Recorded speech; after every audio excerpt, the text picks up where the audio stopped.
So I've been coming to San Antonio a lot over, especially the past 2 years, working with CPS on this event and some other different projects. And I think one thing I've learned is that the people here are really passionate about their city. A lot of people were born here, born and raised, and they stay when they grow up. People who move here seem to have that same passion. So I'm really excited to have this conversation with this panel here. And my first question, well, actually, I'll let you all introduce yourselves. So I'll start with David. Good afternoon. Thanks for hanging until the 4 o'clock hour. I know we're between you all and happy hour. We'll hopefully make it worth your wait. I'm David Zammiello. I'm the president and CEO of Project Quest. Project Quest is a local nonprofit organization that focuses on workforce development. We're a workforce intermediary working with employers, training institutions, and our local community to help create pathways to living wage jobs. Good afternoon. We should have just made this an interactive happy hour. It would have been more interesting, so we apologize. I'm Michele Boggs. I'm with the San Antonio Economic Development Foundation. I head up our business development team. And basically, we have two paths. We go out and recruit companies to San Antonio. We share San Antonio's story with the world. And then the other path is to make sure we're taking care of our local companies and creating an environment where they thrive and grow and stay in our community. Hi, I'm Frank Almaraz. I'm Chief Administrative and Business Development Officer with CPS Energy, and I've been with CPS Energy for 9 years, was with TXU Corporation in Dallas prior to that, and I'll second the idea of making this a happy hour. I can't drink on the clock, but I'll take some vacation if that's what we need to do to make that happen. All right, I think we've got our first bit of feedback to incorporate for next year. Just kidding. So my first question for all of you is why is San Antonio such a model for creating vibrant, inclusive cities? Frank, I'll start with you down there. Yeah, all right. So it's kind of what we've got here and what we heard from the prior panel. It's the cooperation. It's the level of cooperativeness that this community has.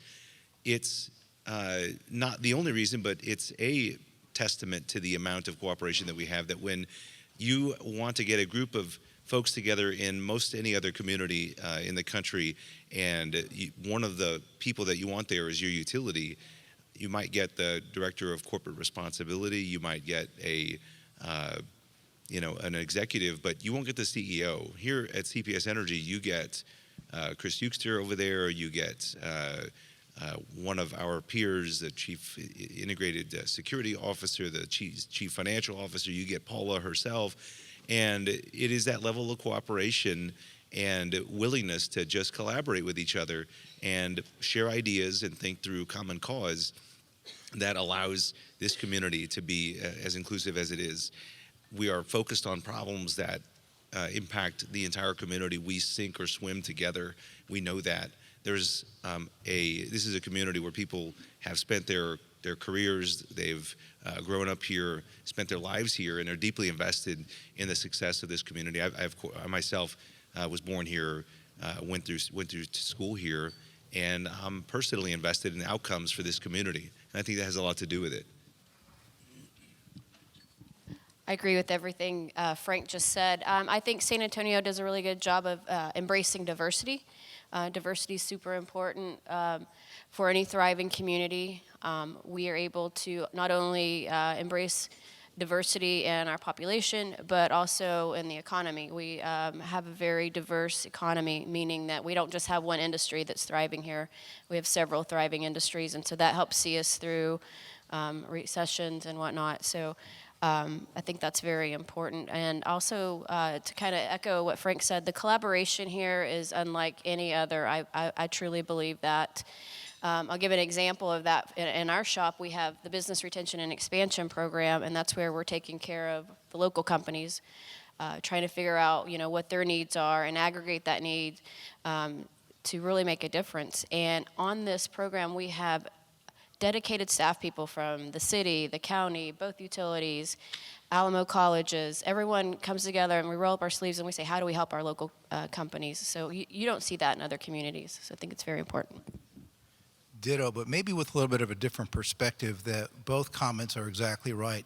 Having spent most of my life here and been in the community over 50 years, Worked at USAA for 32 years, and in that role had a chance to interact with the community quite a bit. As a product of San Antonio College, of UTSA and St. Mary's, so I've had a chance to walk through the educational systems. And then as I left USAA in 2016 and retired, this opportunity to run this nonprofit presented itself. So in each one of those data points, whether it's the track through the educational system, being part of the business community here in San Antonio, or now the nonprofits, there's a very unique dynamic that I've seen firsthand. And I couch that by saying, there's a window to, I think, these comments. As San Antonio continues to evolve, the window of this collaboration and being a relationship-based community is in front of us right now. And whether you're in the corporate side of the house, looking at how do you make the investments in the community as a corporate responsibility, if you're on a nonprofit where you bring different organizations together, or you're working through the educational track, the takeaway that I see is that, yes, it is collaborative. Yes, it's relationship-based because we're at that juncture in time. But as we continue to evolve, I can see complexities coming into our system that this is the time to seize and really leverage that spirit of collaboration, because I think we all focus, and I know Molly was up here in a minute, so if she's still here, I'll give her a shout out that yes, the SA 2020 community vision is a guiding principle that we can rally behind, but I think we have to take away the fact that that spirit of collaboration and the partnerships with business, public, private, educational is really unique, and I think it's a very precious time that we can maximize that here and now. So conferences like this, I think, are really important to bring that to the forefront. So at Zpryme, we talk to a lot of utilities, primarily electric utilities, and we keep hearing how the workforce is changing so much, and I think that is not just in utilities, it's across all the spectrum of industries. But Frank, how is CPS specifically addressing the challenges of a changing workforce? I don't have to tell the folks in this room how many different and varied types of jobs there are to make an electric and gas utility do what it needs to do for the community. Visiting our new headquarters at the on McCullough, and was interested to see that there were skilled craftspeople doing their work with iPads, looking at drawings and using digital tools. And that's just one very, very small, narrow example of what how the workforce and the needs of our community are changing. We're competing for talent with oil and gas producers and with advanced manufacturers for the ability to do instrumentation and controls and welding and electrical work and so on. Because this community is growing, because we have low unemployment here, we are in stiff competition for that workforce, and we need to make sure that we are doing what we can to develop that workforce of tomorrow on the skilled craft side as well as on the professional side. Dan Manelli, a friend of mine, was up here on stage previously. We're very pleased with the work that we're doing with the Museum, and that's just one of the ways that we're engaging to make the workforce development here in the community even more vibrant than it is now.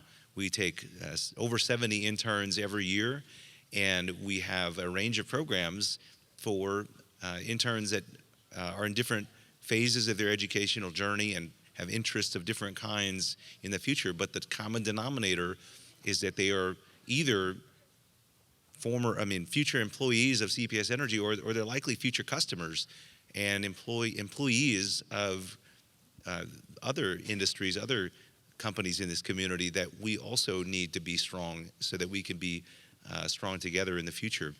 So it is that development of the workforce.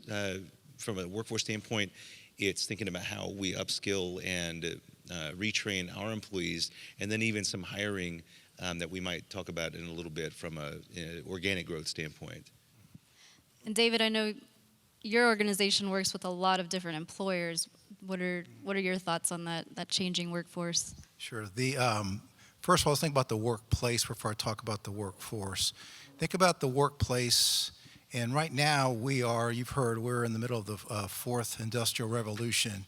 And so that really means, you probably talked about it earlier today, as artificial intelligence and automation, robotics continue to dominate the workplace, the nature of work and the transition from blue-collar and white-collar jobs to be more digital is upon us right now. So thinking about the workplace of the future and the workforce of the future, you're seeing more ideas of distributed organizations. People are going to have multiple careers or multiple career tracks over a shorter period of time, and being able to have the adaptability to reprogram yourself for the changing work environment real time is critical to the workplace of the future. In that workplace, you're also talking about multicultural, multi-generational teams. So if you think about leadership development and how does a manager or a leader manage a remote team that's possibly multicultural, multi-generational, and you're trying to build high-performing teams, there's a skill set development that needs to be built in place to think about how is the workplace of the future going to operate when it's more distributed and you have more autonomous teams. It's multicultural, multi-general. From the workforce from the worker perspective, I heard someone mention earlier the concept of lifelong learning. That is upon us right now. So as you go through a career track and develop, whether you get a credential, an associate's degree, or a bachelor's degree, in today's world, that's just the starting. So you have to be able to help people understand that it's a lifelong learning endeavor to remain relevant as work transitions in the future, and how you adapt to that changing environment is going to be critical whether you remain relevant to it. And you can't forget the soft skill part of that also. So you talk about the technical skills, but then as you think about the automation and the other parts of it, your ability to do critical thinking, decision making, how do you influence, how do you coach, and having that soft skill component married to it is probably just as critical as being that lifelong learner and being that adaptable learner to do the work of the future. So those two things kind of merge about the workforce of the future, having those kind of preset ideas, but then how the workplace and how it fits into the workplace are really things you got to think about, is how you not just coach and mentor folks, but what kind of technical skills you build into them, and then the soft skill development is just as critical. I think you actually described Zpryme in that description where, distributed, multi-generational, multicultural. So, yeah, it's good to know we're, on one It's of the... real. Yeah. So the other thing we've heard about today, another thing is the growth of San Antonio, and I think I read that between 2014 and 2018, it grew over 10%, and it's not slowing anytime soon. So, Michele, from an economic development perspective, what are some of the challenges that come from that growth? Yeah, I think a lot of these challenges have been talked about earlier today, and we're in a good place where we're trying to address a lot of these challenges. But any metro that's facing big growth like we are, you're always going to face transportation, infrastructure, mobility problems. But what's most important to us is the educational attainment. We would really love to start seeing that tick up a lot. And so, some of the things we're doing to help with that is, of course, we're trying to bring new jobs here, but you have to keep up, the workforce has to keep up with the companies and the jobs that are coming here. So in our shop, we have a program called SA Works. They work collaboratively with the Alamo colleges and Quest and other institutions, but what we're doing is we're going out and talking to industry to make sure that we understand what their needs are, and then SA Works is able to translate that back to the Alamo colleges and programs like Project Quest and Workforce Solutions Alamo and whatnot. And Frank, I know at CPS you guys are really known for, well, especially Paula's motto of people first. It's too bad she was here earlier today. She said she wasn't able to get that patented, but so, and you talked about on our call before this panel, making sure that people at CPS have skills and are trained not just for a job, but really for the longevity of their career. So how do you guys really do that? How do you focus on, training someone so that they'll have these skills for their entire career? Yeah, so it's a challenge. I'm going to say something about the prior question just for a second, something I neglected to mention. But as CPS Energy is changing the balance of our generation portfolio and building infrastructure and assets and platforms for the future, we're investing with partners who want to invest in our community.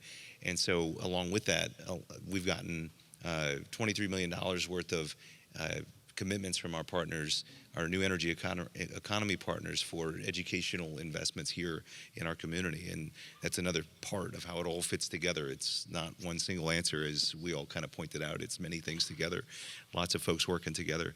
But as to the workforce and what we can promise folks, of course, it's sort of something that's said a lot now, that companies used to offer employment for a lifetime, and really nobody can offer that any longer. What you can hope to offer is that your employees will be employable for a lifetime. And I think CPS Energy, who does have a really good track record of employing people for their careers, is working toward a reputation and our commitment to making our employees employable for as long as they want to work. And that means that we're pushing people to be self-critical and to be in learning mode. It's something that is kind of said around the halls quite a lot at CPS Energy. We're making sure that our leaders know that it's a responsibility, and one of the most important responsibilities, to mentor and develop and coach and lead the people that report to them, and make sure that there is one or more people ready to take their spot in the event that I'm asked to do something different, or I leave the company, or whatever happens, so that we are building a bench and creating opportunities for that layer beneath me and beneath each of the leaders to do great things.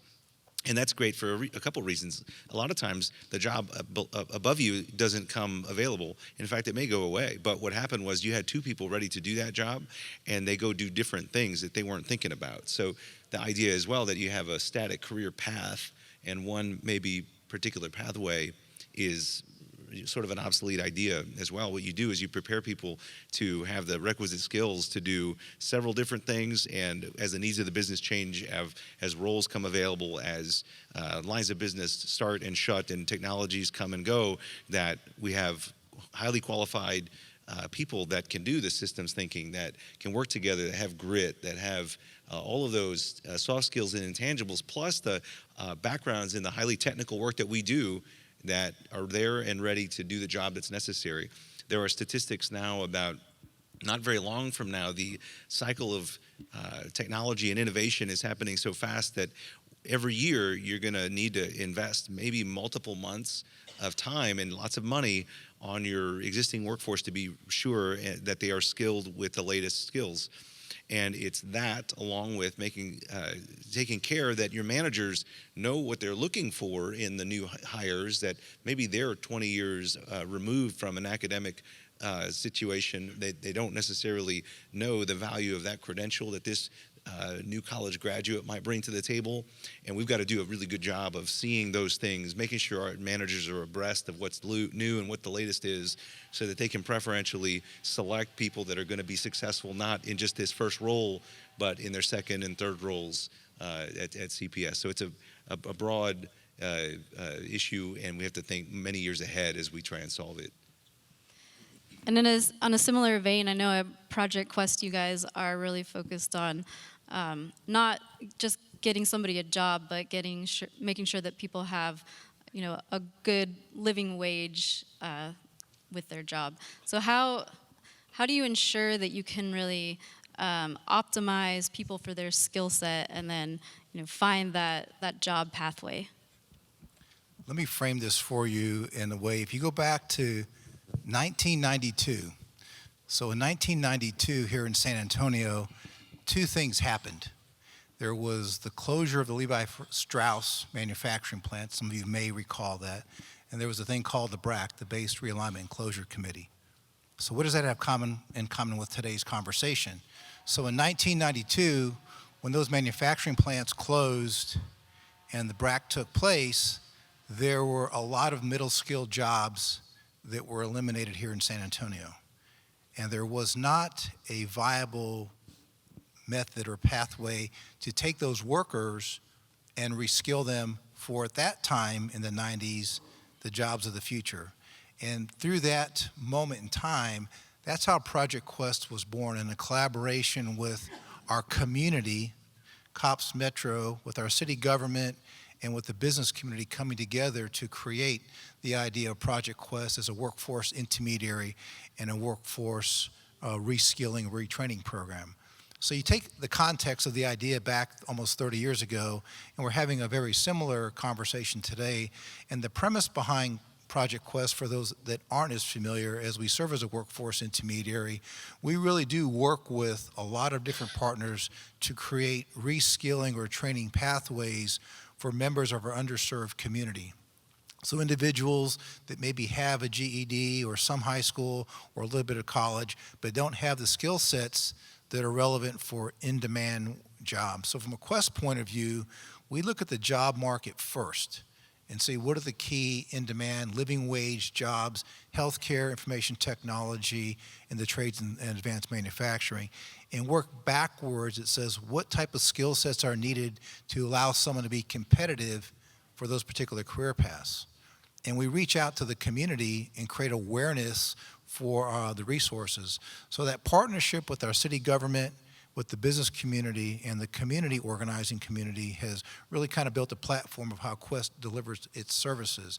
And it's one of those things that for the underserved community, it's giving them access, awareness and access to those resources, and then bringing them into a program that allows them, since we don't do the training, but we partner with Dr. Flores and the Alamo Colleges schools, or with an Open Cloud Academy, or with a Code Up, to partner with different training institutions to give them the technical skills. We then provide wraparound services as far as the soft skills and job readiness skills that says when someone finishes our program, they're going to be able to not just have the technical skills, but be job ready to step into a role and be proficient and have a higher chance of retention in a living wage job. So what Quest offers the community is this very unique intersection with the business community, with the frontline part of our organizing community and city government, to put resources to help individuals attain those skills. And why that's really important today as it was in 1992, that if you look at just Bexar County, and we talked about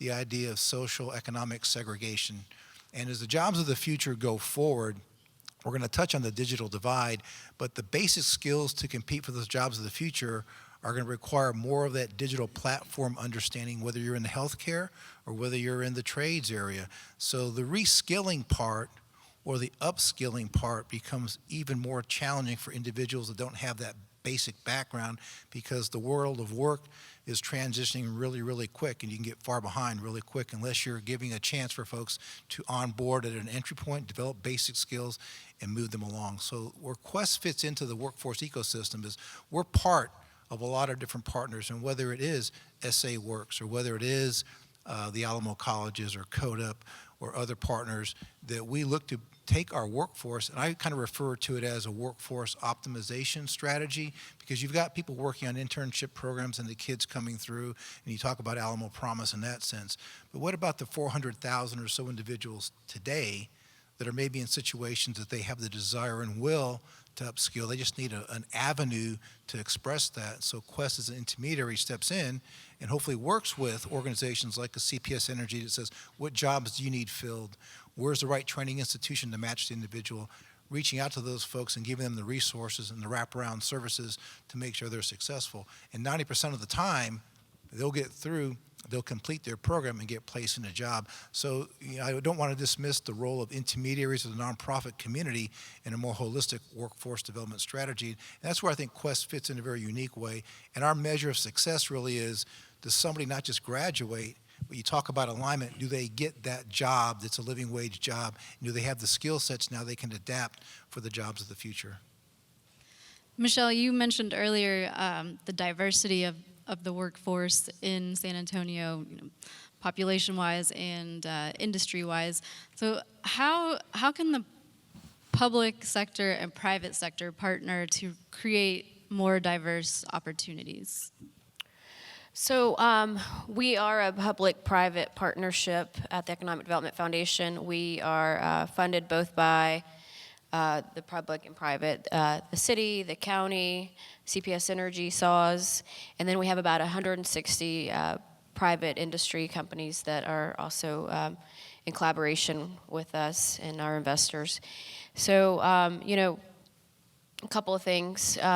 One thing that we do is, industry, they're out there doing their thing. They're trying to keep their head above water. They are doing their jobs.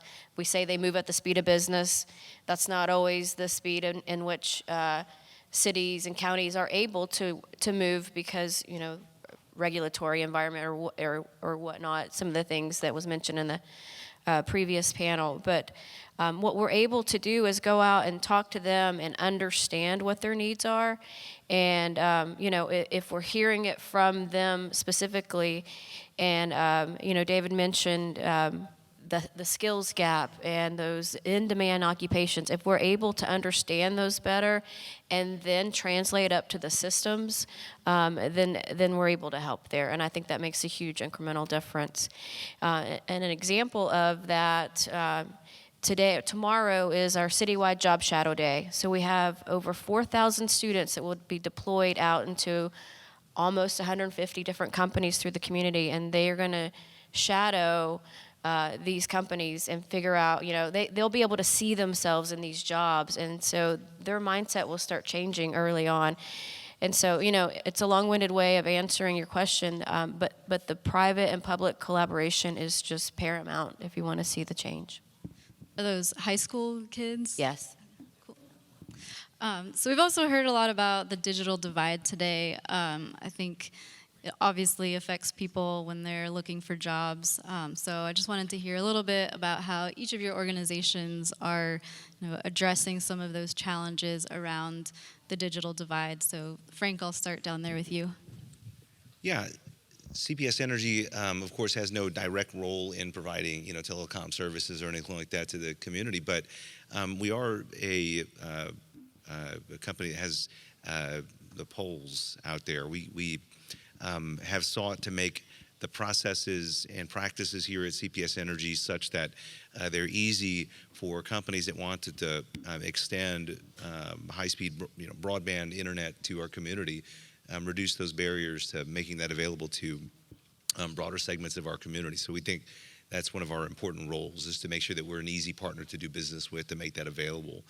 I will say, not perfectly responsive to your question, though, but still in the vein of making, reaching the kids, the homework gap, and there's a term for it that I'm forgetting now. But I think Dan mentioned it, that in 3rd to 5th grade, there's, classes get harder, and children then either do or don't see themselves in somebody around them and see somebody who's achieved, academic success or whatever, and or a path forward. And institutions like the Museum and Yes Our Kids Can initiative are opportunities for our kids to see themselves and think of themselves as something, as able to achieve academic attainment or professional careers or skilled crafts roles that are right for them. And it's those opportunities and those initiatives that CPS Energy supports that I think will, in connection with closing the digital divide, prepare our young learners for the jobs and for that workforce in the future. I guess, at our shop, what we're doing is we're creating jobs. That's our number one goal, is to bring companies here that create new jobs. So you look at digital literacy and broadband access. Those are huge pathways to increasing educational attainment, decreasing dropout rates, increasing job attainment. And so socioeconomic status is highly correlated with the digital divide, meaning that the lower your status, the greater that divide is. So if you provide someone with a good job with upward mobility, that's going to change their lives, and that can change generational poverty. And so we're trying to, take a stab at that little by little. Just a couple of points. I think that as a nonprofit, one of our roles is to continue to advocate, and so there's an advocacy component of that. And because of who we serve and where we serve them, and we know by zip code, whether you're in 78207, there's higher densities of poverty, or maybe the infrastructure is not in place. So we certainly work and make our programs and the level of awareness in those very densely poverty type areas. And so we offer that up programmatically to make sure that there's awareness. But if individuals don't have those particular resources, then we provide them for them. And what I mean by that is if they're interested in our program and wanting to get into some type of training, we'll provide them a manual route to help come out. They can come to our offices and actually take on gaining access to provide whatever they need to be considered eligible for the Project Quest program. We introduced last year this idea called Quest First Steps, recognizing that the digital divide was there and that the pace of business and things are moving along. And if you stop and think about it for a second, we're saying individuals that may find themselves in these underserved communities are starting from way back in the pack of having the basic skill sets to possibly compete for an IT type job or something like that. So we said, how do we figure out how to build a bridge back and create an entry ramp for individuals that want to maybe pursue or have an interest or learn about the IT profession?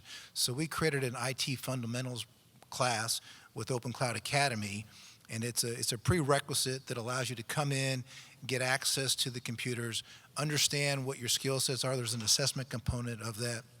And then depending on how well you do, we can help move you along to more of an advanced type credentialing program.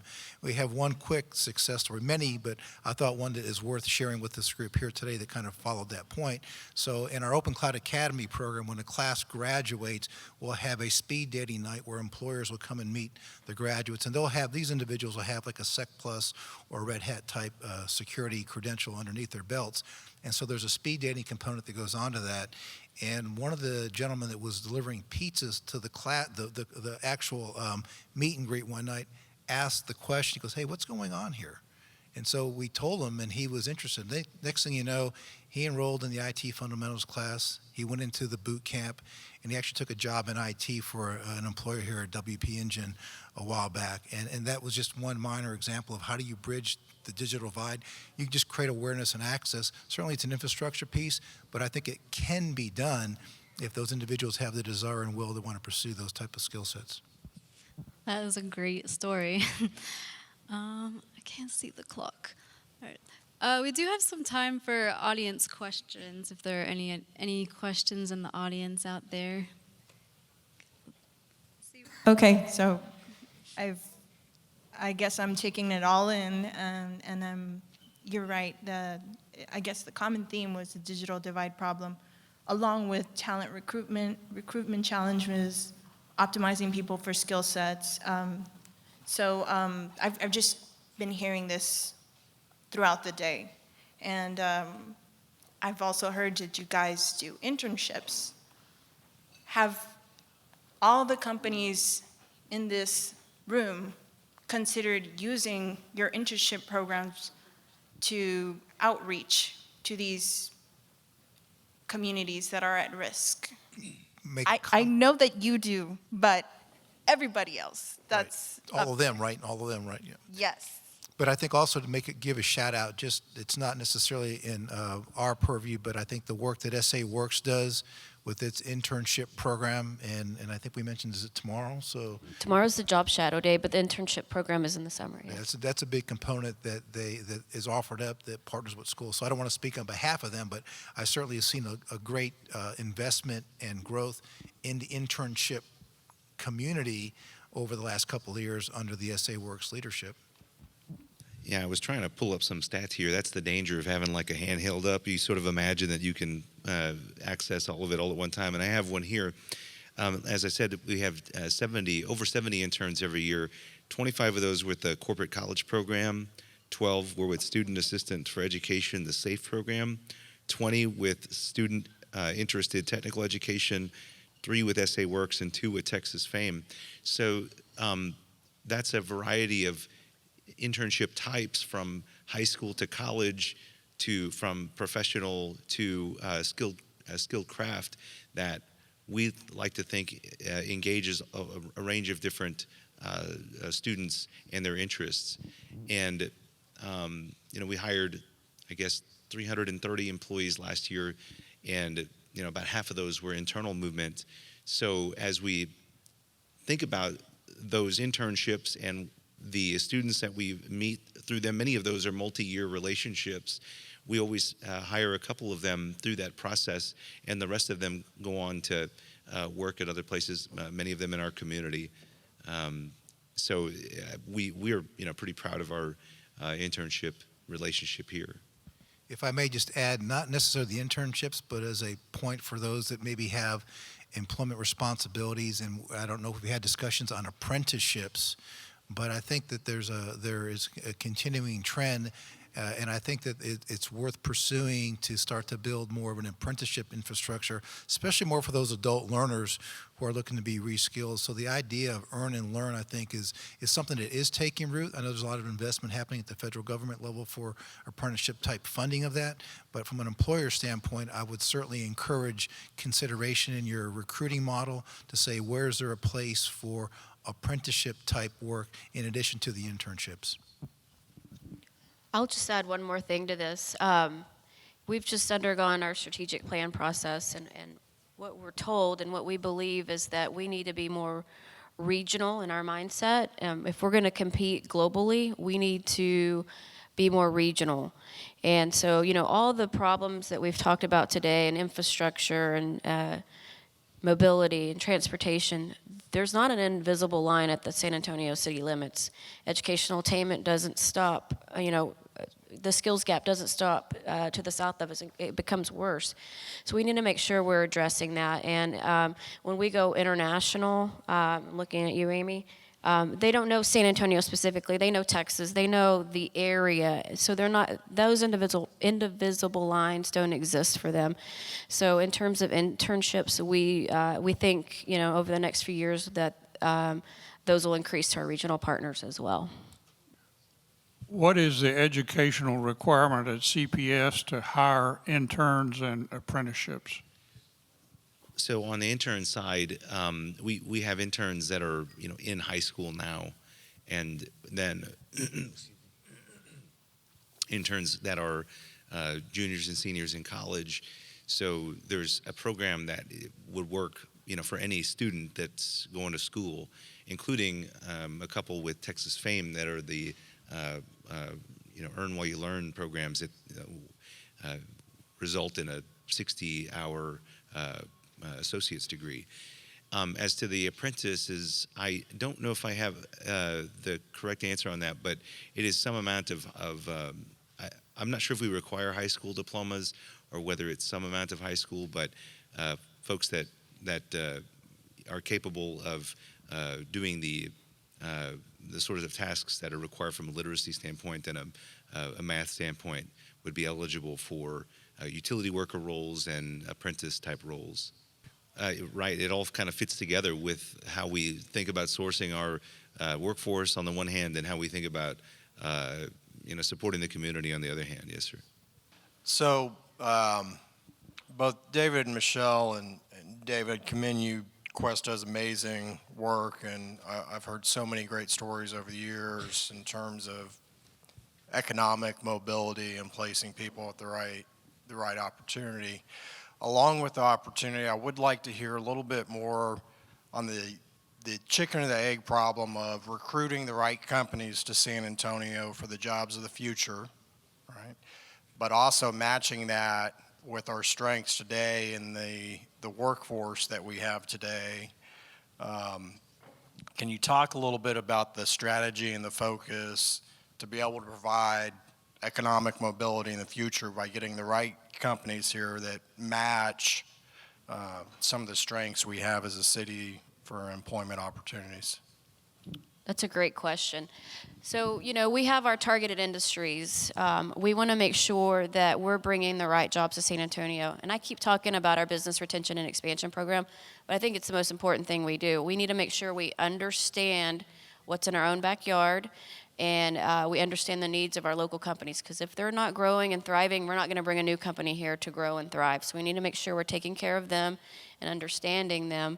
And so, we're not out marketing San Antonio as a low-cost market. Come here and pay low wages. That's not what we do. We say our strengths are cybersecurity. Our strengths are life sciences. If you fit into this ecosystem of tech, financial services, you're going to do well here. We have the workforce for that. We have the training programs in place. And there's skills gaps here. They're all over the United States. It's a kind of a a U.S. problem. It's not just a San Antonio problem, but I think we're addressing it correctly. So we're focused on those target industries when we're out recruiting companies. And I'll just add to that. So to the point with SA Works and with the SAEDF, we certainly focus and make sure we're paying attention to what's coming into San Antonio. So as I mentioned earlier, we're job driven. What are the demand occupations? What are the key jobs? So we don't want to influence demand per se. We want to understand demand and translate that back into the supply chain. And I think that's really where we add value. But what I think is really important, and we've talked about this with Jenna and the SAEDF, is it can be a selling point to businesses that says there are certain local internal reskilling programs that will help us reskill our incumbent workers to meet those workforce. So it's not strictly a migration in of jobs and having a migration in of talent. There really is a thoughtful process, intentional process to retool and reskill our talent here to meet those needs. And if they're willing to invest in us and invest in the workforce components of that, then we can help meet their needs. And that's where Quest, I think, fits really well, is understanding that market, but then also understanding what's the lay of the land and where the talent is, because we're focusing on, again, individuals who may not be first thought of mind that have the skills for those particular jobs, but by creating that awareness and access, we can help create reskilling opportunities to optimize the local workforce here and hopefully be less dependent on strictly inward migration to meet those jobs of the future. All right, I think we're just about out of time. Thank you all so much for the great conversation and for your commitment to improving your city. And we will see you all at happy hour.